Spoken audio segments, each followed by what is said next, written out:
Uns 30 participantes de toda Galicia tomarán parte este sábado no 7º Campeonato Provincial de Cetrería que se desenvolverá durante toda a xornada na zona do Pastizal no Monte Iroite.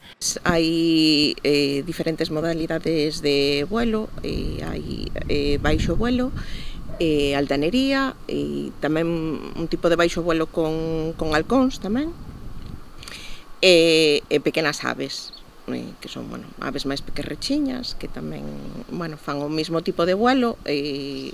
Baixo vuelo que o halcón sale desde a man atrás da presa, digamos, e por altanería o falcón sale antes e vai subindo en altura, vai se situando encima do cetreiro hasta que lle levanta a presa e a partir de aí a caza.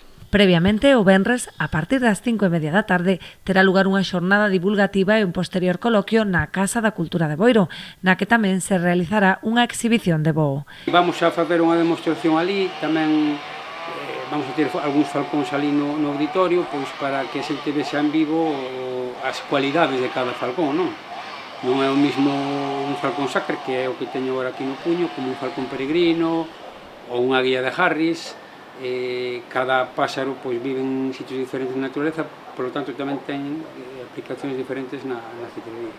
O obxectivo destas xornadas é afondar no mundo da cetrería e nos seus usos máis descoñecidos, como poden ser a conservación ambiental a través do control de fauna ou as tarefas de apoio en aeroportos. Máis que nada pois para poñer un pouquiño ao día todo aquilo que queira asistir de como está a cetrería hoxe en día, todas as explicacións que hai para que se fan ca cetrería, non? Así mesmo tamén, pois a cetrería hoxe en día colabora co bienestar e máis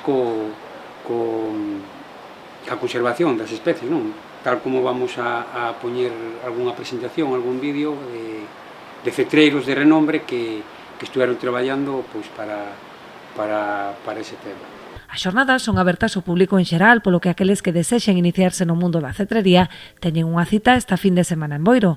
Poderán achegarse así ata esta arte que, aínda que minoritaria en Galicia, conta cada vez con máis afeccionados, chegando na actualidade a Sociedade Galega de Cetrería a superar os 100 socios.